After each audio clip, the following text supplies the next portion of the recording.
What's up, Lamb Chop? What's up, Lamb Chop? How are you, buddy? What's going on? I'm sitting outside by the water. I just ordered a 2-pound lobster and fried clam belly. How about that, Lamb Chop? I like it. I can't believe you're in Nantucket and I'm deep in Staten Island getting ready to roll up on Mike Bischetti's house to do a podcast. Oh, my God. That commercial you did with him eating the Doritos is probably single-handedly one of my favorite things I've ever seen with my 2 cholesterol-ridden eyes. Now we need Joey to insert it right here. Doritos. Just like family.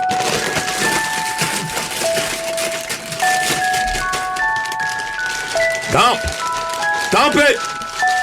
Yeah! Yeah! Doritos. They'll never let you down. OpieRadio.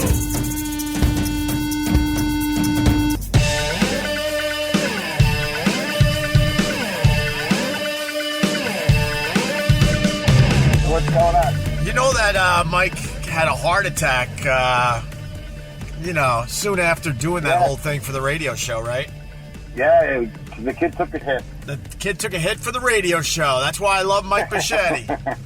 And how dedicated... It's like that radio show's cursed. How dedicated am I to this damn podcast? I'm in the middle of Staten Island. You're in Nantucket. I could be up there right now. Oh my God, you would love it here. All the girls look like indigo girls, and it's just all the houses are gray, and everyone's just rich. I like Nantucket, but what I noticed over the years, the women simply don't have bodies on them. It's really strange. Have you noticed that yet? Yeah, I've seen a couple. Some closer than others, but I'm fighting a good fight. I'm pushing through here, cuz. You're pushing through. All right. Yeah. Have you ran into Vic Henley yet? I was with Vic Henley yesterday from 4:30 till about 11 o'clock at night. He got the brunt of my first day drinking binge. He's almost dead. Ron White told me to slow down. Ron White? Wow, no kidding. So they have a thing up here, Opie, that I fell in love with. Yeah. There's a place called Cisco Brewery. So I go into this beautiful house. This house costs more than New Jersey, right? So I walk into this house, beautiful house. I'm flirting with this nice little 61-year-old in a little sundress. She loved me. I'll tell you, that story's for another day. So they have vodka cranberries in a can up here. Vodka? So it's a vodka cranberry and soda with a touch of lemon in a can, like a beer. Wow, that sounds delish. I had 7,200 of them, and I was just, hitting on girls slurred, and like words they never heard, like "come here, mama." Like it was just bad. Were you in Bob Seger mode? It was night moves, bro. 100%. All right. It was awesome. Yeah, for the people that don't know, we kind of rate how bad Carl is with Bob Seger songs. If you're in night moves, okay, you're fucking. The wheels are off. The wheels are off. Well, I had to switch from one bed to another because I think I made a pee-pee. I don't know. It was wet. Thank God I got 2 twin beds. I woke up like 4 in the morning. I had to do the old switcheroo. Oh my God. to quote my man Opie, I had to switch beds for the kid. Oh my God. You think you wet yourself? I'm not sure. There was no sand on my feet, so it wasn't ocean water. Yeah. Maybe I just fell front side down. Only my pants fell in the puddle. Right. But it's looking like a pee-pee. It's looking like I made a pee-pee. All right, but you're in Nantucket. It's acceptable. I told the cleaning lady I dropped some wine on the bed because it does smell like alcohol. Oh my God. Wait, wine? Hopefully it wasn't red wine. No. It was like a clear. And it was very wet and all the way down to the mattress. So they're going to do a little switcheroo for the kid today. Oh, my God, bro. I'm not sure what happened. All right. I'm not judging. I'm definitely not judging. I can't. I'm not officially saying I peed the bed. It could have been a prank. You know, there's a lot of comedians up here. Yeah. I don't know what's going on. Yeah. Yeah? No, you peed yourself. Sorry, I'm not accepting that. That's Yes. it. Yeah, I'm not accepting that one. You peed yourself. That means you're having a good time in Nantucket. I wanted to try the pee story on you first, see if I can get away with it, but I guess not. I'm just gonna have to push through and. Bro, and out of our crew, you know I'm the easy one, and I'm already like, nope, you peed yourself. I'm the easy one. Forget it. I just wanted to get it out there before Sherrod gets up here and I get dismantled. Bro, we're watching. Well, I shouldn't say we. I'll just say this. I gotta protect people. I'm watching a drug deal go down as I roll up to Mike Bichetti's house. I just texted you the address, so if I'm missing in action, you know where I am, and you send in your boys, all right? Well, wait, whoa. If there's a drug deal going on, I'm going to text you right now, a little order. Got a multitask. Oh, you're the worst. Get the guy on the phone. Do a favor for the kid. Oh, my God. Go get 50 Cent on the phone. Let's get this figured out. All right, you want me to roll down the window? I can try this out. You want me to try it out? What you do is make like a roach thing with your two fingers, like you're gonna smoke weed. Yeah. And then make like a needle hand, like you're injecting a needle, and then do one touching your nose, and that way we'll know what he's carrying. Oh my God. Your third base coach. Yeah, no kidding. You're waving everyone home. Well, I'm on my way, cuz I'll be up there soon, and then we'll continue podcasting up there, I guess, huh? I can't wait, man. How's Mikey doing? Mikey's good. Mikey's in the car right now. What's up, Carl? I'm rocking your hat right now, buddy. Yeah, that's not cool, bro. I'm wearing it right now. Put Opie back on. I'm wearing it right now. Put Opie back on. Wait, he really has one of your hats. Yeah, he left it in. Where's my hat? Oh my God! I didn't leave it. I gave it to Rob from Westwood One. Wow. What? That's like Mike calling me, tell me I left my wallet in my pants. Right. You know what I mean? Now he's got it. I left it in a whole bin with my Bose noise canceling headphones that I haven't seen in 2 months. Damn it! Well, he looks good in it, I guess. Italian. He looks good. I'm sure he looks good. He's a good-looking dude. You know what I mean? So I got to know the deal with the 61-year-old. What happened? I need to know the deal with the 61-year-old. We were at the party. Yeah. And she was super wealthy and just, dripping in gold like King Tut. And that's my market out here. I'm not going to waste my time with some little girl with a Vineyard Vines bikini. That's a waste of time. So she was wearing like a sarong or something, like one of these wraparounds. Yeah. And her suntan was showing like on the side of her body. So I touched her. No one's touched this lady in 25 years. Right. You know what I mean? Right. I'm like, looking good, Ma. And she's like, well, thank you. And then that's it. I knew she was dead. That Jason Bourne on the case. And then just had her in the corner. Everybody's uncomfortable, Opie. Nobody wants to deal with me. You know what I mean? Like, I'm wearing a shirt that says day drinking and naps, flip-flops with black socks, and I got this lady pinned on the corner of a deck in a $20 million house. And she's having the time of her life. Yeah. You know what I mean? And she's like telling me rich stories like, oh, you remind me of Larry from Rhinebeck, New York in 1971. He was so happy. I'm like, yeah, whatever. And then we're just, and nobody got near me. It was like I set off a stink bomb. No one, it was just me and her in the corner, and everyone through the big windows just watching me take this game down. Oh, my God. I know you love older women, but damn. She was perfect. She was so nice. She smelled like money. It was incredible, man. It was incredible. I'm not going to, Opie, I'm single now. You think I want to be kept. I'm not doing this dating thing anymore. Like, I got to take people to dinner. No way. This lady's going to give me a boat.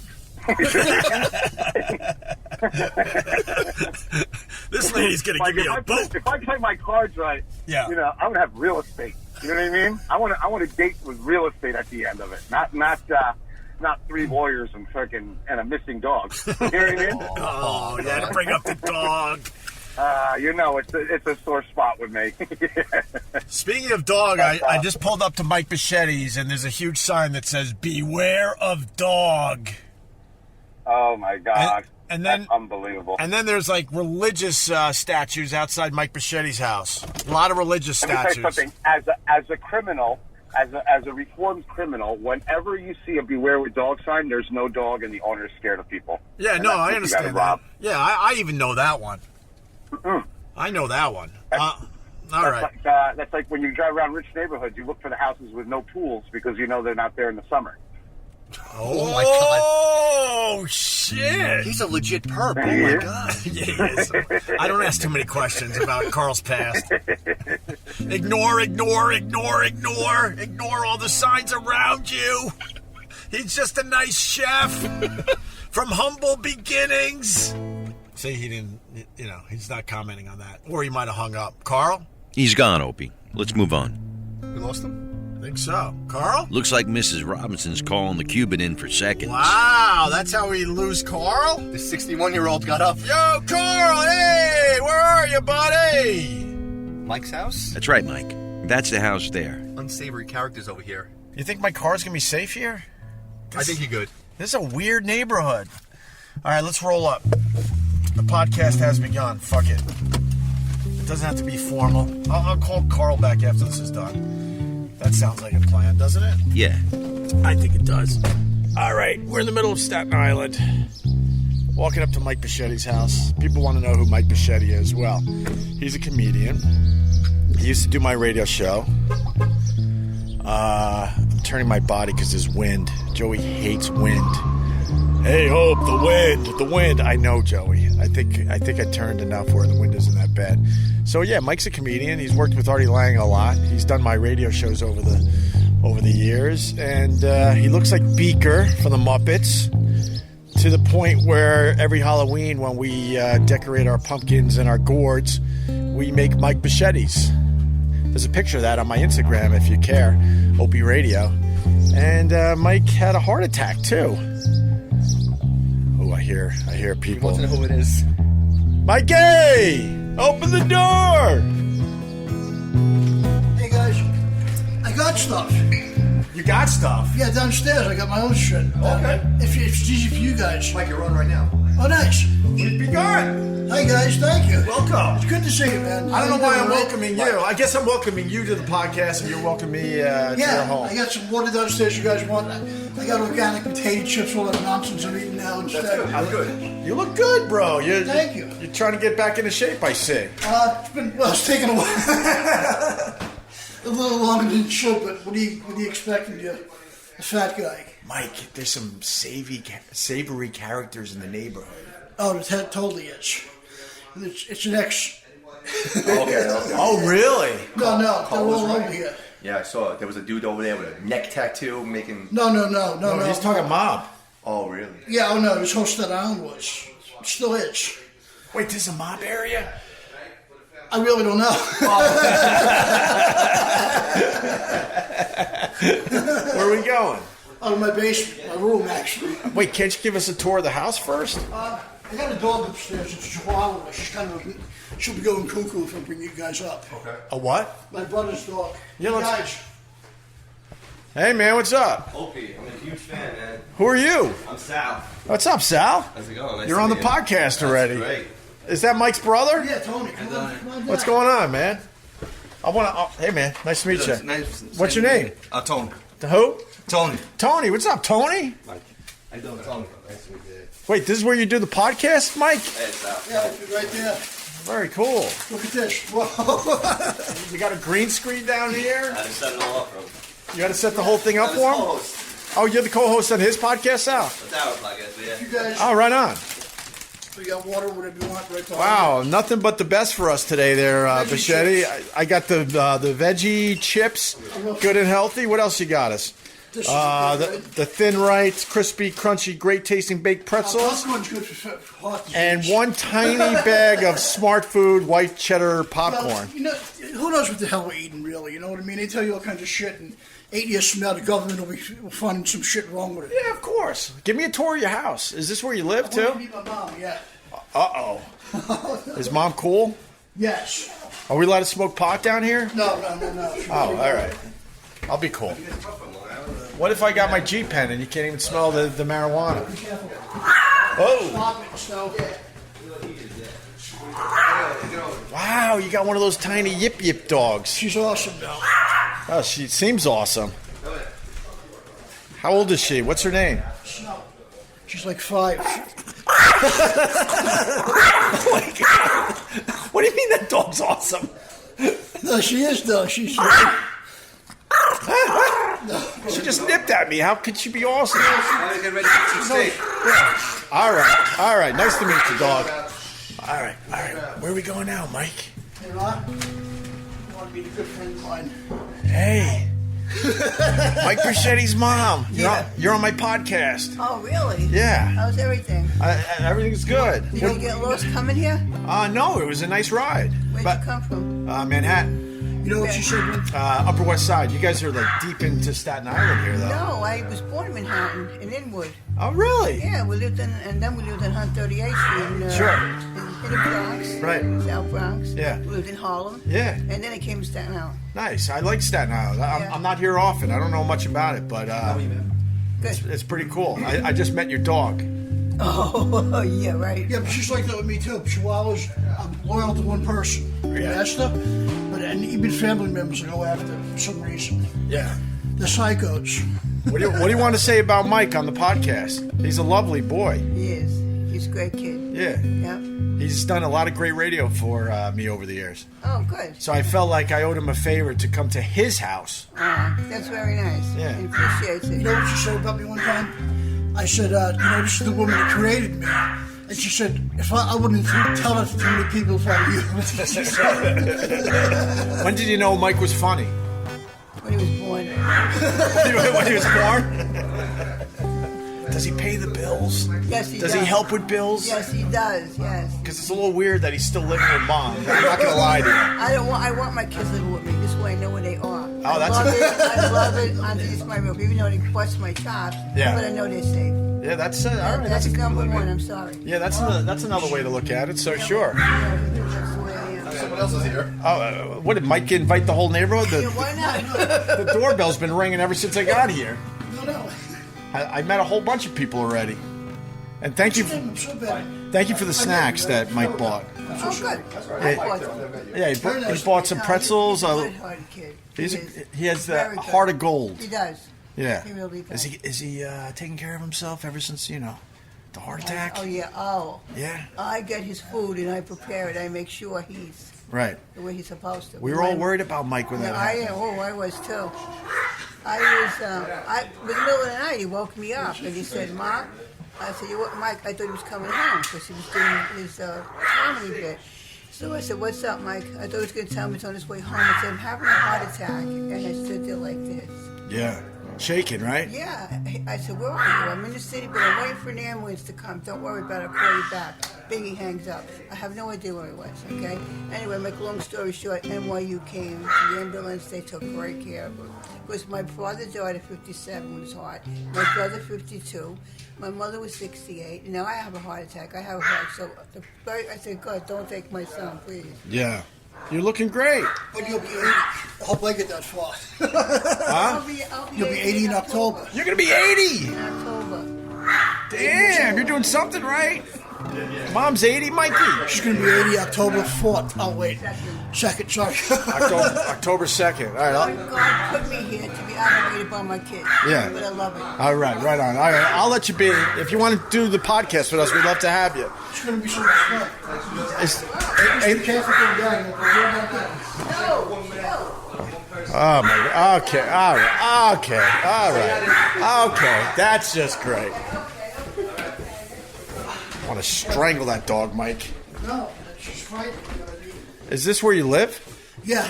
This is your room? Yeah, it's pretty. It is what it is. You don't really have much in your room, Mike. I try to keep it easy over you. Wait, you got No, I got some antiques over there. you got some antique trains on Check it a out. That one there. on a dresser? The baby Ruth? That's all. Here, why don't you walk me over here? Come on. This is like doing cribs on MTV. Thank you. This is the bed where you, Well, You know. lay on. have you ever brought a girl home to this bed? No, I have a sleep apnea mask. It's not easy. Wait, you live with your mom with a really loud dog, so you can't even sneak the girls in here, No. and you sleep with a sleep apnea mask. I'm very worried till we get a home invasion here. Being done supposed to Wow, that's a hell of a backyard you got. We got a fig tree. You like figs? I'll get when they come out. I'll let you know. I'll bring you some figs. Oh, that would be wonderful. I love fruit. This I'll show you guys. Come on over I'll explain here. What I got here. All right. This is from like 1923. You got to explain it because this is in video. What is it? Okay, it's You don't even know. American Okay, Flyer. that's good. American Flyer. it looks like you got to watch what you get. Okay. This is awesome. Opie. This is one of the first plastic trains. Oh no, wait, this is. I'm sorry. It's a wind-up. Check this out, guys. Okay. I love this. You know, they love sounds on podcasts. It's not working. Wait, what It's happened? not working. Damn it! It did last time. Wait, what happened? Yeah, that's awesome. All right. Sounds like but you want to see something radio really- static. Yeah, Something sure. really cool. This is my favorite. Okay, where are we going now? Check this out. These are cars from the early '60s from England. Check how heavy this thing is. Yeah, little toy cars from England. You said Corgi. They're Corgis. They're awesome. they're corgis. Yeah. Okay. Oh, this is from the 1920s. Look at this. What is it? It's a race car. Look how heavy that thing is. Yeah, that's like an old school race car Absolutely. from the turn of the century. This, I don't know. This may be a fake. I see you got a jump rope over there. It hasn't been used in a while. Can you jump rope on the podcast for us? You want to go in the backyard and try it? I don't know if I can. I haven't really did anything that physical. So you just have a jump rope under your TV, your RCA TV from... That TV's got to be from... 1967? Is it really a 19... No, because... Sorry about this. As OpieRadio's Final Cut producer, I'm obligated to step in here under the circumstances of what some call in the business double audio.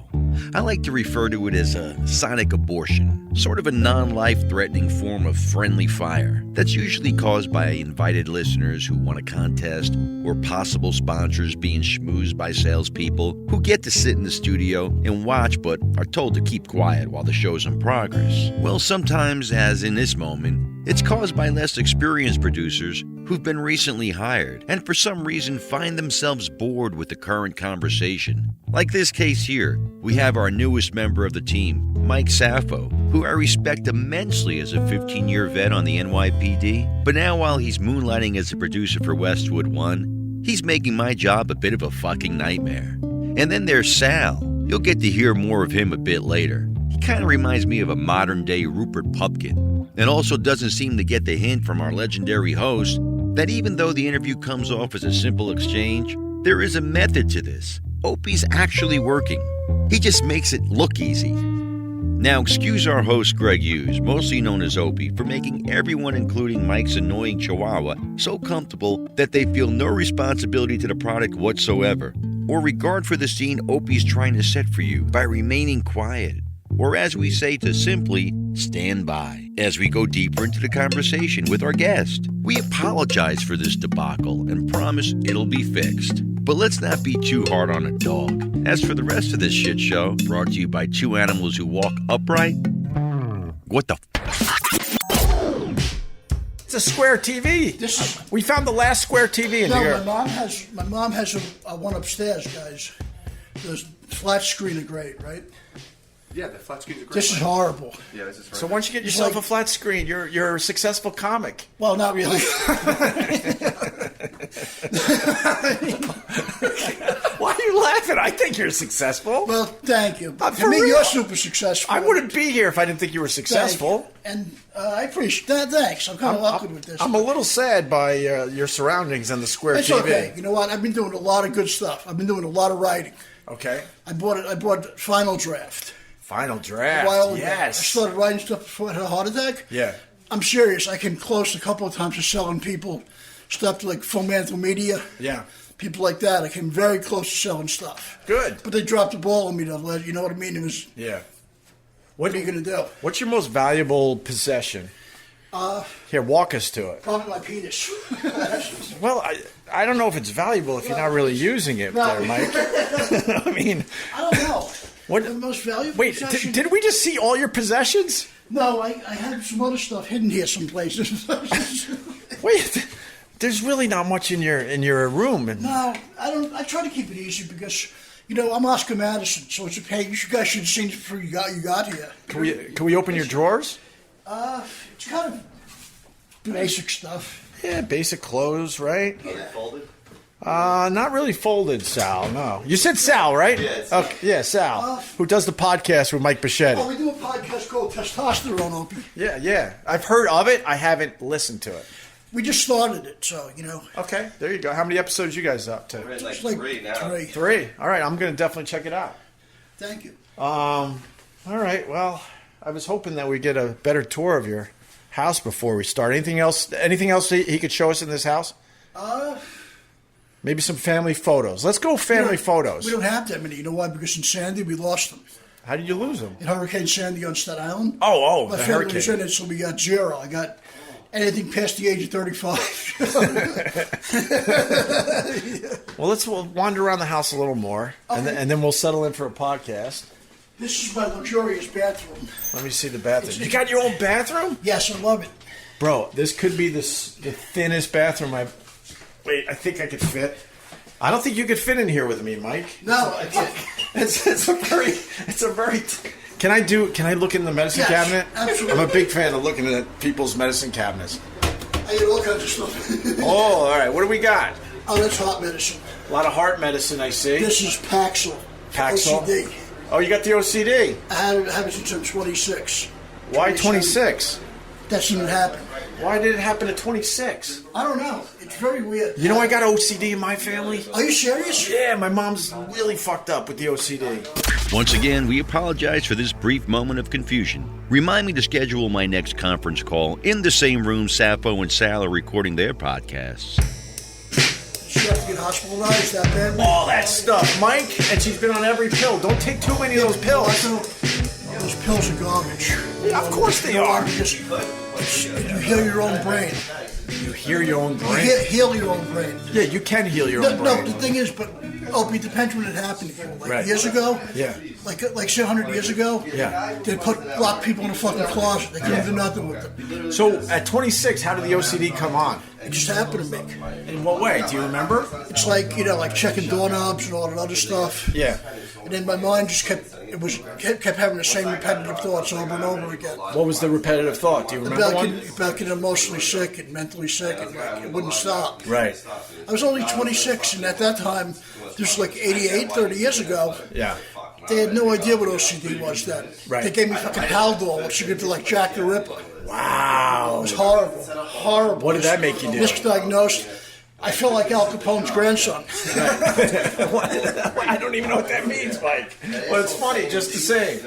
All right, now I'm watching the medicine cabinet. I think we can move on. So good to see you. It's been forever. So I'm happy to see you. What is the vintage black? Oh, this is some shitty stuff I bought in, what do you call it? TJ Maxx. Make sure I don't smell that bad during the summer. Oh, it's a little, it smells a little horrible. deodorant. Yeah, sure. And what's in this thing? Yeah. Oh, my teeth.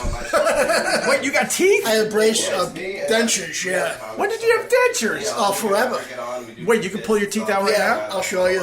All right, I've known you for years, and oh my God, your teeth come out! Mike, his teeth come out! What? I never knew this. Oh my god! This was the first podcast you should have had a video of the whole time. Yeah, then we could have put a face to the assholes ruining this episode. I didn't know your teeth came out. Yeah, I'm very quiet about it now. Who cares, though? No, I'll say why I never knew. Because they look so natural. Perfect time to start moving metal patio furniture across the floor. Right on. Thank you. Fucking A. Jeez. I know. You have a nice smile and everything. That dentist did a great job. I love him. Beautiful smile. I had no idea. Do you put him in that This package. Yeah. I fell up with my teeth. You know, I was terrified of the dentist when I was a kid. Oh, so A lot of people. you didn't take care of your teeth, and then it got to a I point. hated the dentist. You know. Right. A lot of people did. I think. Of right? course everybody hates the dentist.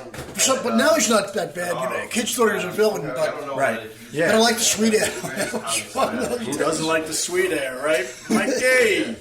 All right, let's put your dentures back in your mouth, and let me put this back in your medicine cabinet. Thank you. All right. And, This is easy for you to do. I don't know how you guys want to do this.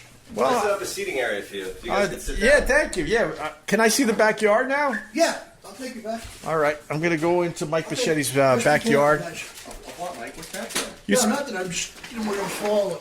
You'd pay a lot of money to have a backyard in Manhattan. You understand that? I hope you appreciate no. your backyard, Mike I Machetti. love backyards. You love backyards. I love backyards. Is that poison ivy? I'm not sure. I'm not sure. Mike, you gotta take care of you. There's nothing growing in those planters. They're all dead. I'm not really a good botanist. You're not, you don't have the green thumb, huh, I'm not sir? a great botanist, guys. As you can tell. That's okay. Is that the famous I fig think tree? I think these are figs. Let me see. Might be. You don't know if it's a fig tree or not? It could be, guys. And why it does? Oh wait, yeah. You know why it is? Because look, those are figs. Yeah. I don't know when the season is though. And why the netting around the fig tree? I don't know. It got here. It was here when we got here. And you just never took the net off? I just figured the heck with it. Nature will take care of itself. They're only growing outside the net, though, Mike. Yeah, the figs Oh, are really? growing outside the net, so any creatures could still grab your figs. Let them have some fun. All right. What else is in this wonderful backyard? I haven't seen a clothesline. Since 1956. Oh my God! You got a clothesline. We're stuck in Pleasantville. Yeah, I know Pleasantville. I love that movie. Yeah, But, do you guys hang clothes on the clothesline? my mom, no, we have a washer and dryer in the thing. Guys, I feel like we're in Pleasantville. I love that movie. Yeah, We're not that far from Leave It to Beaver. I hear you. And you got the lawnmower. My brother uses that thing. I haven't lifted a finger since we got here. Okay, the lawnmower's just hanging out right next to the patio furniture on the cement. Okay. This is fun, man. I love it. And what's this? I guess just a regular... Be careful, Opie. There's a bee right there. Oh, I see the bee. Okay. I don't want to be stung by a bee as we're podcasting. And now we're going to the side of the yard. I got stung by a bee in a hand. Wait, I can't hear you, Mike. Something about being stung by a bee. I'm trying to open up everything around me. All right, there's nothing in there. All right. Wait, so what were you saying? You got stung by a bee in your hand? I was like 23. I got stung by a bee. You know what happened? I didn't wear my glasses. I thought it was a fly. And I grabbed them like this to stop him. Yeah. And I found out it wasn't a fly right away. Really? Fucking idiot stung me. Wow. But I was like, good, that idiot's dead now after he stung me. I think Of course. they died. Now, I think this is like what kind of plant is that? That looks like maybe... Might be hashishish. do you get along with the neighbor? I don't really know them. You don't know the neighbor. I could touch their house from your house. I don't really bother with people. I'm kind of quiet. You honestly don't know them? No. You wouldn't know their names? No. That is so... What about these people? I'm in a backyard where you can see a lot of houses, and they're really close to Mike's backyard. It's different. Like, I mean, you grew up in the city, or where'd you come from? I grew up on Long Island. But Oh, nice. But Long Island's like this, though, right? I mean... No, our house was... we had a lot of space between our houses, but we knew our neighbors. How far out? I mean, my cousin lived in Massapequa. I lived in Huntington. Oh, that's area. awesome. I love it over there. It was all That's right. like, there was a place over there years ago, a comedy club. Fast Eddie's? Yes. There you go. High five. I love that place. Fast Eddie, who just passed a year ago. Oh, he did? Yeah, he's such a good guy. Great guy. Loved him. Was my sister's father-in-law. Really? My sister married Mike. He was such a nice guy. I didn't know he died. That sucks. Wait, did you perform? Yes, back in like 94, 95. Yeah. Do you remember Holly, the blonde bartender Possibly. I that don't all really you know. motherfuckers wanted to have sex with? That was my sister. Oh, really? I never Yeah. had a woman. I'm not a devil like those guys. You didn't hit on her, did No, you? never. I'm not that kind of guy. Yeah, but Fast Eddie's was a great club. Nice guy. Otto and George God bless performed his there. soul. Florentine performed there. Actually, so many people did. Who else? They had another club, too, for a short time in Huntington called Strawberries. Yeah, sure. That was really nice. It didn't Yeah. last long, but it was a great club. I totally remember Strawberries. But yeah, Fast That's Eddie. a great era. I loved it there. It's really nice. Fast Eddie was so full of life, but he passed on us about a year ago. He was a great I was always magician. terrified of him when I seen him. No, You know what? Because that was just a bad hairpiece. No. He looked like a mafia guy. For some Well, reason he when I seen did. him. He did. He really did. He When I had was that super look. young, I was like, And they called him Fast Eddie, sort of Yeah. thing, and my knuckles would be fucking broken in half like there's something. Yeah, he had a, But he's such a good guy, though. he was a great guy with a very strange toupee that kind of frightened people. He always had a great show, though. When Otto was there, other people, it was always fun. It was a great place in Huntington. The food was good, too. Absolutely. All right, yeah, there's a lot of I bees love out Long here. Island, man. It's nice. I wish I lived out there. Well, why don't you get a place out there, Mike? The rent is like, forget it. Well, houses there are a lot. How old are you? 57. You're 57 living with your mom. I think it might be time to move out. What do you think? I hope to God some cool stuff happens where I can. I've been working my ass off trying to do other things, get stuff going on, but it's not easy. But you got a nice spot. Your mom leaves you alone. Yeah. So, it's not the worst thing in the world. Sorry, Mike, what's the password? You might not want to give the password out on the podcast. Let me walk over here. Hey, Mike, who helps me produce the podcast, came with me. What do you think so far, Mike?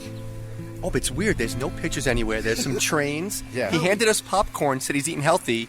The veggie chips have Mickey Mouse on them. It's a weird place here, man. He's 57 and he doesn't really have many possessions. You don't really own anything. You know what, though? You own a couple, no offense, crappy, trains. Trains. Yeah, but you know what? You never know. Not what a I got. full set. You don't even have have. You don't even have like train tracks. I don't even give a shit. You know what? If I'll sell them to somebody who gives a shit. I did sell some stuff recently.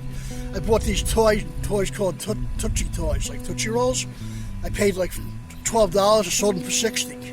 Really? People bought them, so I know if I just find the right buyer. Oh, so you're flipping stuff. That's good. Yeah, if I can. Okay. Good for you, man. But it's not easy. You just got to know what you're buying. That's the whole thing. I want to get you on Storage Wars. I think you'd be great on Storage Wars. I love those kind of things. I love. What the hell? That old guy just died recently from Pawn Stars. I love that show. Yeah, Pawn Stars was awesome too. Well, did you ever go there? I went to the one in Vegas. No. It's a lot different than in real life. The store itself is tiny. I didn't get to meet them, but I wish I did. I like the old man, God rest his soul. Yeah, absolutely. Well, American Pickers, those guys are cool. American Pickers, I had those guys on the show. They're cool. Then the thing is, with them, then imagine those guys are multimillionaires probably, right, from the show alone. Yeah.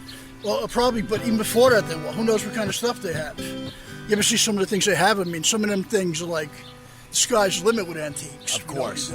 Can we smoke our pot now, or you're getting a little nervous? Yeah, you know what? Mom will be like calling up a church group. You guys are healing here right now. Oh, she's into the church thing? Yeah, like a rosary group and all that stuff, so. Are you a church guy? I go to church once a week, and I just do the right thing, and that's it. Right. But she'll be calling a rosary group. The freaking cardinal will be on his way.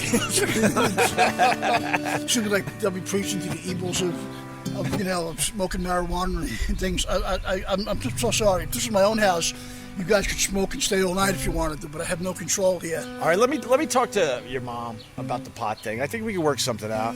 Can smoke a little pot in Mike's backyard. But you know what, though? Don't ask her, because you know why? She's totally anti-drug, major. Really? Yeah, I can't. I don't want to even ask her. All right, you're getting a little nervous about that. I don't want to make you uncomfortable in your own home, that's for sure.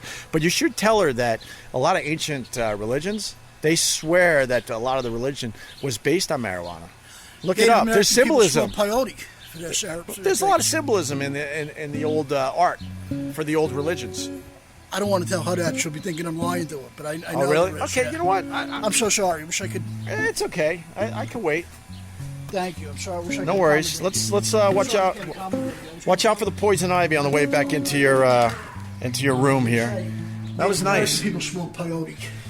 Wait, who smoked the peyote? The American? Native American. Yeah. For religious ceremony. Yeah. I appreciate you lit something in this room to make it smell nice. I appreciate that. My brother has that. Those incense candles. Yeah. How nice are they? All right, can we see the rest of the house before we start? That's about it, guys. We don't have much. What about the living room? Let's go in the living room. The dog's up there. That's the only thing. That's all right. I can handle it. Do you mind if I just wander around your house? Oh, okay. Now, does this lead anywhere? Besides freedom? That's the front door. That's my washroom. Do you have a basement? No, the washroom. My brother does the wash. How old's your brother? He's a little younger than me.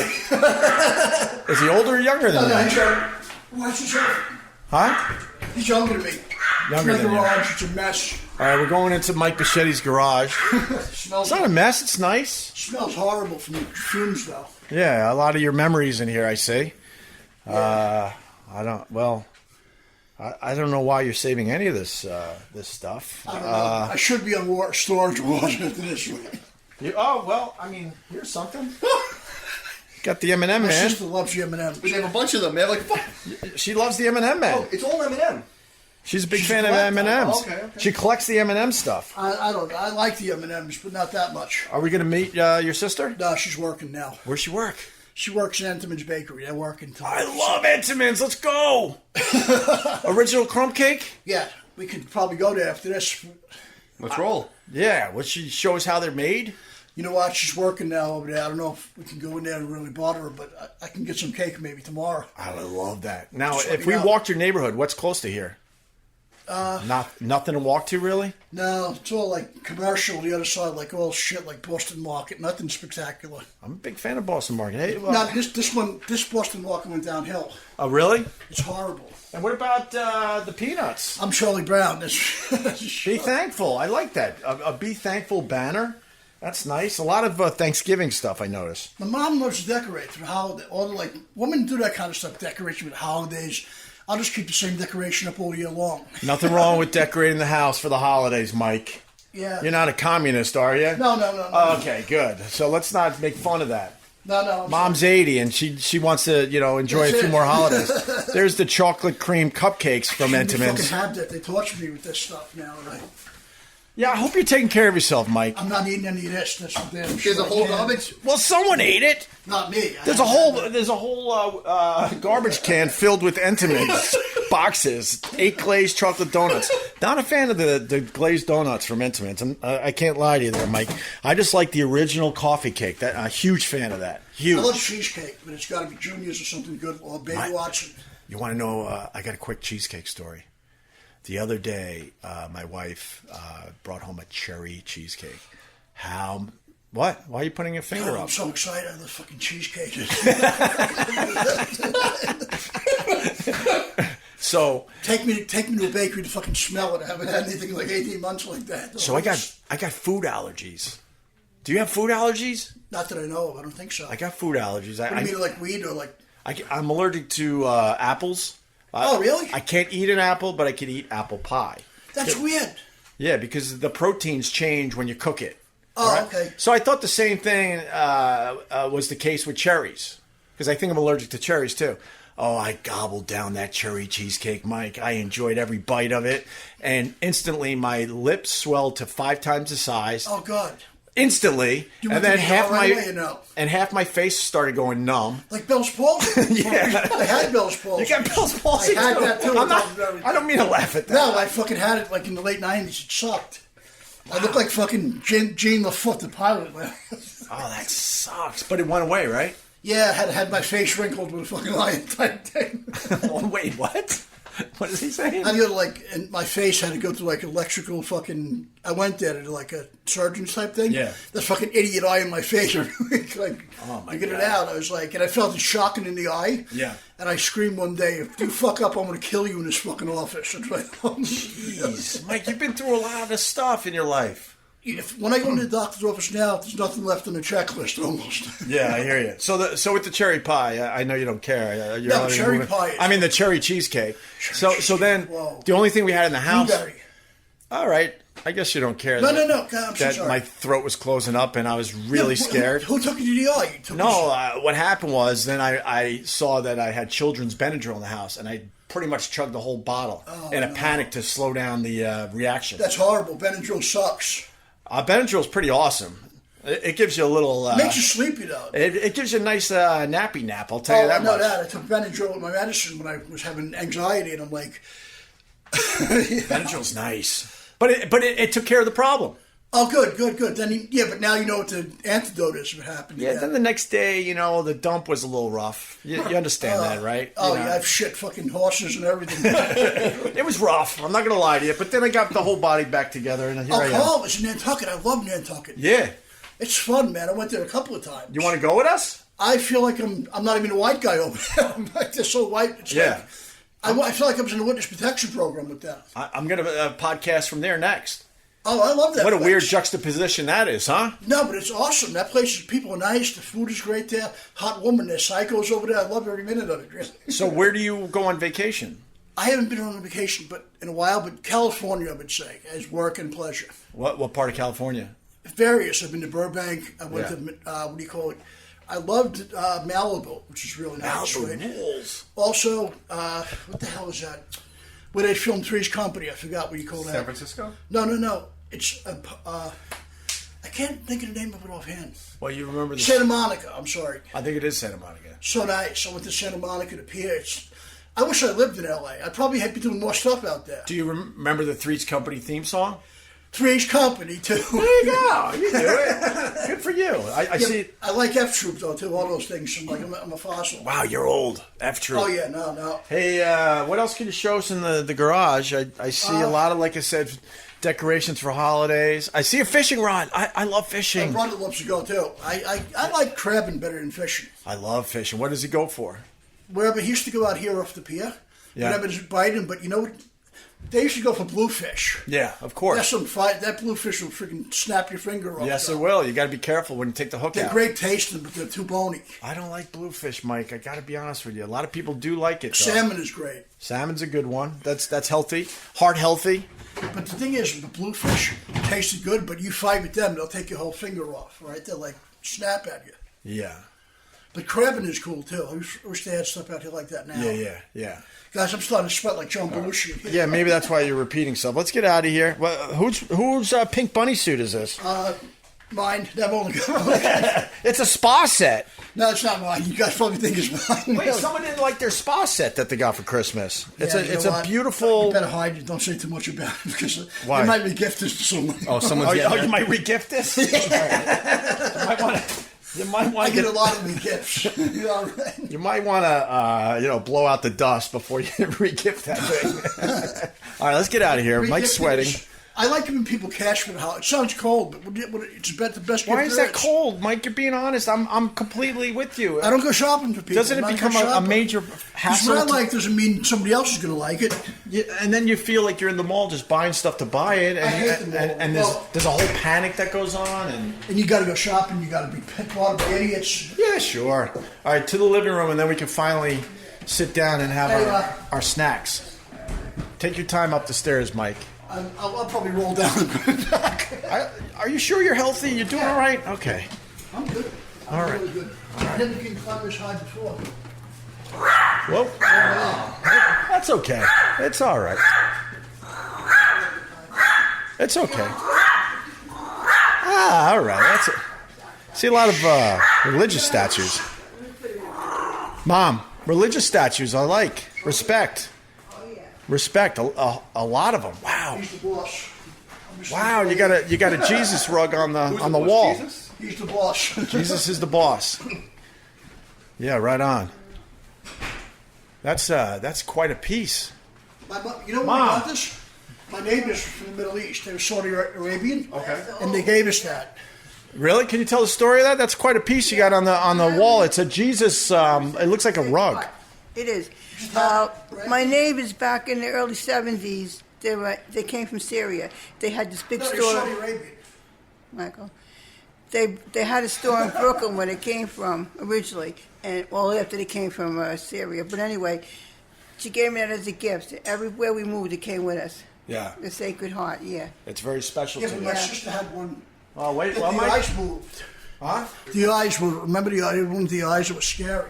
Wait, you had one where the eyes moved? No. My daughter, she was little at the time. She said the eyes kept following her. Yeah. That happens with a lot of old paintings. If you kind of move from side to side, it gives the illusion that the eyes are actually following. Right. They brought me home. One of those Arabian knives that were curly. My mom goes, "Oh no!" She confiscated. That's like 10 years old. She goes, "Oh no!" She confiscated it.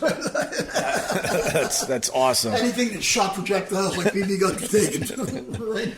All right. Well, thank you for having us in your home. So why don't we go downstairs and fool around a little bit? I seen the fig tree. They're coming out. Oh, I just banged my head on this. Oh, I'm sorry. Yeah, maybe, Mike, why don't you take care of Mom? And everyone bangs their head on that light. No, you need an electrician. Huh? You need an electrician to switch it. We're here 9 months. I'm still waiting for to fix it, to put a new one on. My brother-in-law's a master electrician. I'm a spastic. Wait, he's a master electrician and he can't take care of you and Mom? He can, but he's too lazy right now. He's too lazy? Yeah, he's retired. Huh? He's retired. Oh, well, all right. I understand He's that. great at what he does. I'm like, are you guys mechanically inclined? No, I stink. Really? Yeah, I'm not good. I'm horrible at that kind of stuff. Yeah. See the light bulb in there, it would take 9 hours for me to screw it in properly. Yeah, I see that. It's one of those curly, like, huh? But I love that. Yeah. Those are screen TVs I like now. They're pretty cool, right? You like the flat screen TV? They're nice. You feel like you're in a movie theater. Yeah, that's an awesome TV. All right, we're going to go downstairs. We can have some fun, and this is great. They love intimates. Who likes the word search puzzles? You're a big fan? I love them, yeah. Yeah. I mean, you got books and books. Yeah. What's in the winter when you can't go nowhere and you're stuck in? Right. I do it. I'm a big Sudoku guy. Oh, I can't do that. Why? I know how to do it. My daughter does it. I'll teach you. It's pretty Atari? quick and easy. You Oh, got an Atari yeah. set up, Mike?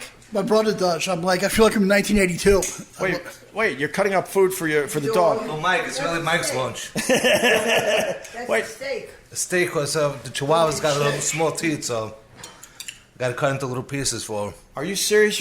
That's very labor intensive, cutting up the steak. Baby. Yeah, that's my baby. I'd do anything for her. I felt bad. I found her in a box like 6 years ago. Someone left her in a box in a gas station, so I spoiled a little brat, yeah. Oh, good for you, man. Yeah. Why the Atari? Flashbacks when I'm smoking a little bit, it brings back the memories. Get a little buzzing. What kind of smoking? I got some good Thai. Mike told me in the Mike, backyard. I don't know what my stash is, because last time he smoked, what do you call it, he couldn't find his way back down the stairs, and he almost went down a flight. Well, you're talking late 80s, so you're not talking Mom, He bullguards it. He doesn't want to pass it, so... Mom, do you mind that I don't know, it sounds like your boys might be smoking some of the, As long as I don't know. As long as you don't know? Right. All right. Yeah, but you want to- Well, fair enough. But it does come from Earth. I mean, like the ground. It's a very natural thing. But you know, Yeah. I was a raging alcoholic, which is worse. What? Yeah. A raging alcoholic, which is a lot worse. I personally think that alcohol is way worse than marijuana. Mom, what do you think? Definitely. You know what? Watch You know your what nasty gut. drunk- I'm over here. Liver. I was a real nasty Destroys drunk. it. Yeah, he was. You were you were a nasty drunk? Reality drunk. It would start like this. I'll be like hugging people, like, "Hey, buddy," and then it would be like crying about stuff that happened, like a crybaby. Then, but at the end of the night, it would be like, "Screw you, idiot." But we kept it contained. It was only among family and friends we got in punching fights, but we never dragged it outside.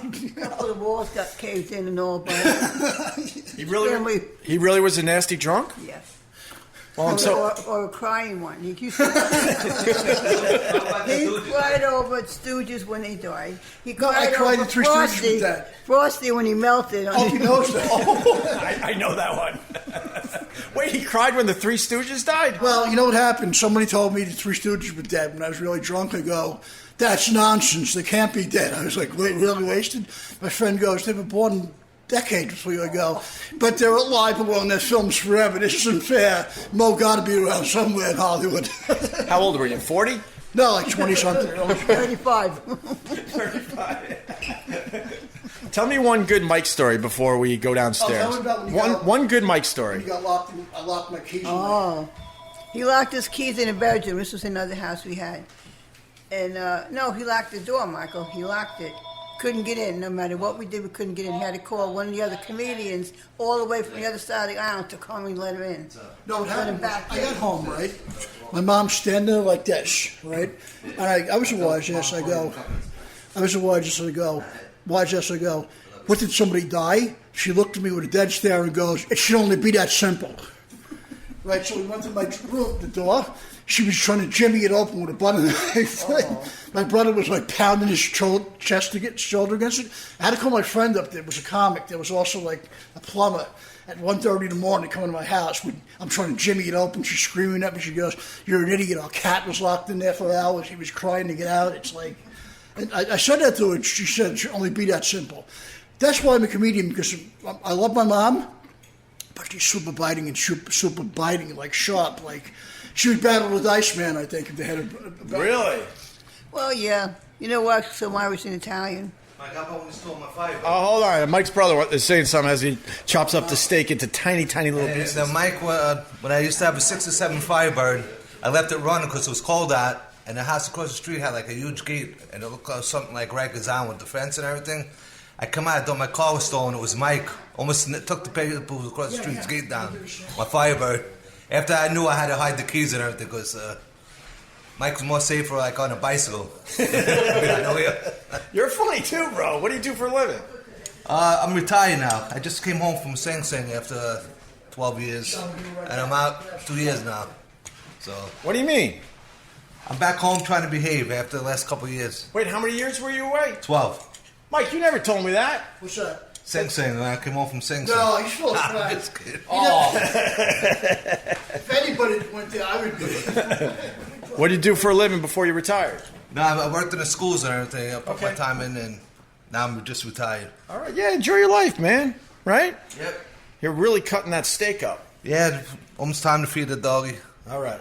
Thank you. All right, we're gonna move downstairs now. Thank you, Mom. You're welcome. Be careful, guys. Just We're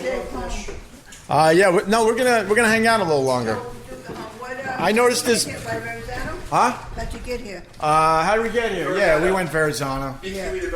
How was it, traffic-wise? Traffic was good. It was probably a good time when you traveled. Yeah. You don't want to forget about it. I'm hoping to get back before it, starts building up again. You understand? Oh, yeah. Yeah. All right. I'll say goodbye before we leave. Okay. Thanks again for having us.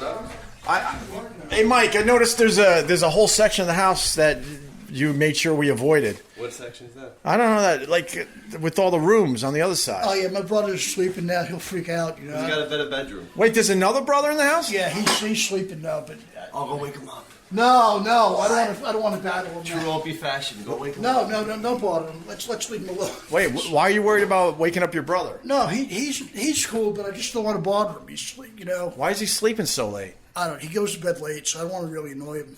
How many people live in this house? 5. Look at me, I don't live here. How many people live here? My mom, my sister, she's working there. My 2 brothers and me and a dog. My other sister. Wait, none of you guys have left your mom? No, but I did for like a couple of years when I was in my 20s. I left, but I was too much of a raging alcoholic to live on my own. All right. I mean, you guys got a good situation here. Why not? Yeah, it's okay. And you all help pay the bills, Absolutely. Right? That's why I've been working on a lot of stuff. I'm going to talk to off air what I got going on. Something that would be, I think people would love. Okay. Something right. really that you would fit, that I would fit, that he would fit. Right. You know why? And I think it'll be something unique. Tim liked. It's awesome. I got to tell you about it when we're done. Okay. Deal. All right. Should we sit down for a little bit? Yeah. All right. We're going to sit down. So we're going to take a little. I don't know. You sure? Yeah. No, it looks like a really nice seat though, there, Mike. No. It's very comfortable. You need a chair. You want? No, I'm good. All right. I'm going to sit there. I guess you guys are going to sit in the patio furniture that you brought in from outside. Okay. All right. We're going to take a break. Joey, take it away. I'm at Mike Bischetti's house. When we return, the table turns on our host as Bischetti's friend Sal goes into full Rupert Pupkin mode. He steers the episode in a completely different direction and begins dredging up the past as he looks for definitive answers to unlock the real mysteries of the universe. Well, the O&A universe. Opie rolls with it. The Westwood One Podcast Network, the Tom Bernard Podcast. If you can't decide what the real news is, and I'm not buying into the whole Trump everything is fake, to me it's non-news. I think everything is fake, including Trump. He's a character. Yeah. He's like some weird stunt that he's like Max Headroom. Yeah, exactly. He's just a CGI character. The Tom Bernard Podcast. Download and subscribe at Apple Podcasts, Google Play, and the Westwood One Podcast app. Free from the Westwood One Podcast Network. OpieRadio. What the fuck? The OpieRadio Podcast. What the fuck is he talking about? I'm confused. No, I make fun. Okay, so we have finally settled down at Mike Bischetti's house. Thanks once again for having us, Mikey. Thank you, guys. We got my friend Sal here. Opie, thank you. Mike is with us. He's a cool guy, too. It was fun, man. Your mom's a treat. My mom is a trip. She really is a trip. What's her story? How did she meet your dad? Oh, I think he won her in the crap game. No, I'm only kidding. The dog didn't like that one. No, they met at a blind... I think the dog is pissed off at the steak you guys just served him. No, they met in a blind date, Ungrateful actually. Fuck. But they met in a blind date. Oh, really? Yeah, that's what I was told. Mom, I just cursed in your house. I'm really sorry. What'd you do? I cursed. I apologize. Uh-oh. That's it. That's throwing you out. She's going to throw me out, she said. She's yelling from the top of the stairs, Mike. She may say a couple rosaries on your behalf. I'll do a Hail Mary, I promise. Okay. All right, we're good. She should like that because... No, what was I saying now? I forgot. Blind date. Oh, blind date. And my dad was from my mom was from Manhattan originally, right? My dad was from Staten Island, but on the North Shore. Like, Staten Island, have you guys been out here that much or no? No, Staten Island is a really strange place because it's not easy to get to. So a lot of New Yorkers don't really go to Staten Island. Sal can tell you about how it is out here, too. It's like, no, but it's like in certain areas, it's still a scene from Donnie Brasco. And then certain areas on the North Shore, it's Boys in the Hood. And then, like, we have hipsters now by the ferry, though. You know what's annoying is a lot of people shit, especially all the comics, they always shit on Staten Island. But we have a place to park in front of our house. We got trees, parks, American flags outside the house. Backyards. You know? Yeah. Backyards. Backyards. I was just in Mike's backyard. So. Yeah, and Sal does the podcast with Mike Bichetti. I noticed you didn't fully commit to the neck tattoo. I fully committed when I was 21, Ope, and I spent $50 on it. I was on drugs back then. I was like 20. And I've spent like $600 so far in tattoo removals to get it really? off. That's why it's fading, yeah. Oh, so it was a full neck tattoo. It was just said the word, but it was a lot darker. It's so stupid, right? What was the word? It says free, Opie. Yeah! He's a badass, though. Sal was in the military for real. I could tell. I kind of sized up Sal when I got in this house. Did you? He's no joke, yeah. No, he was like a parrot jumping out of planes and like, he'll kill you with a fucking butter knife. I love him. Jeez, Mike. I knew some real badasses. You know? I was being a little obnoxious, but let's. No, I love the military because I was a fake military guy. He'll fucking kill you with a fucking penknife. Well, Mike says he was a fake military guy because he went to training in the Marines and then left early, right? I didn't finish my term either. You know, I was kicked out for alcohol rehabilitation and failure. You know, I'm okay today, but I was fucked up back then. Yeah, but he was jumping out of planes. I can't even jump up a stepladder, you know? Yeah, the Marines got mad on the old radio show when you talked about I don't want to your talk time. about them. The You don't want- Semper guys, hoorah, guys, kill some more people for us and keep us safe. But the thing is, like I was saying earlier, I think what happened to you was a fucking travesty in this. Oh, you think? No. I'm serious. I'm now hanging out in your house. What do you think? No. I mean that sincerely. Dog that wants to bite me on the ankle. I mean that sincerely. No, thanks, Mike. All kidding aside, I was devastated when they let me go at Sirius. No, more devastating is that I can for an hour at least, I could name people that are national headliners now and bigger. People are on TV, all the movies, the millionaires themselves now that just fucking went. What do you turn mean? their back on you. They're like, you know, Not only he don't have this, bad mouth, or saying all kinds of fucking nonsense and stuff, right? And you know what? I hate this business so much sometimes. What do you think that's about, Mike? Because, look, I'm not completely innocent, obviously. We all have our issues, and we've done things to people. So, all right, fair enough. So some of the stuff, you know, is justified. But why do you think that, like, so many people have now decided they have to stab me in the back and talk shit about me now that I don't have this big radio show? What do you think it's about? People are super self-absorbed in this business because it's about what can you do for me lately? That's the main thing. And it's like, like I said, my friends in this are who I like as people. I don't care. If someone's famous and they're an asshole, I don't want to be a friend of them. I don't care what they can do for me. Yeah. You know what I mean? If I like you as a person, you're my friend. Most people like a chess game, like, oh, he can get me to this, that guy will do this, they'll do that. No, it's about having great work done, keeping your mouth shut, and getting along with everybody you can. So it's safe to say a lot of those relationships I had over the years were not real, huh? It depends who it is. It was real because I had the big show, and then the show goes away. I really have found out who my true friends are. Oh yeah, and I found out what a lot of these people are made of. I still have plenty of friends, of course. And have any of those guys stuck around since? Because from a fan's point of view, when it became just Opie Radio, your show became the only show I was listening to, even though I was fans of everybody else.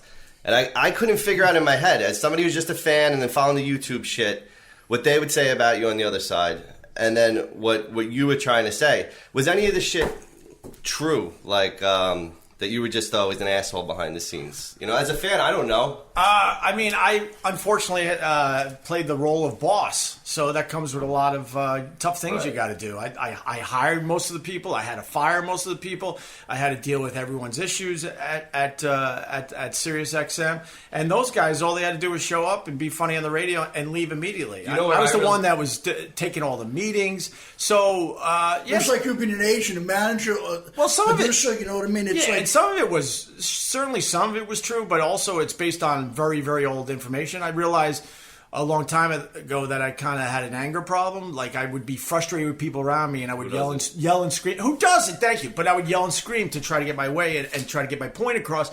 Realize when you do that, even though you know you're right with what you're saying, no one's going to listen to you. They think you're a complete and utter asshole. How are they taking it? And you know where I related to you was because when I started, I mean, obviously your show is a behemoth, and my podcast is like a little speck of sand. But I started my podcast, it was just me. And then after a year or so, I met with these other comics networking, and then I started working with them. But now there's more voices at the table. So it's like when Opie created his show back in the day. Now he's got Anthony on with him. Now Jim Norton comes. Sometimes other people on the show, they start clicking together, and then I could see, or maybe even hear, now you're sitting there, you're like, this is my show. I also want to bring my show in a certain direction, but sometimes the guy steering the ship, sometimes the sails are blowing different ways, and I could see where a lot of your frustration came from sometimes. Yeah, you're trying to go here, and then other people at the table are pulling it this way. You know what I mean? So I saw a lot of times where you were kind of like, all right, this conversation...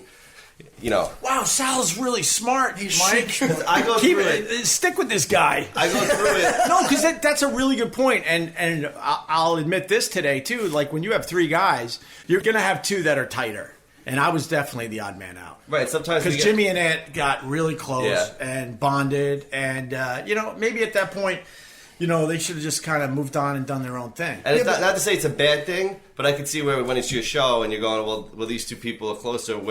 And I used to, as a fan, listen, and you would go, okay, well, maybe in a year we don't continue with this. And we just go our own ways and do our own things.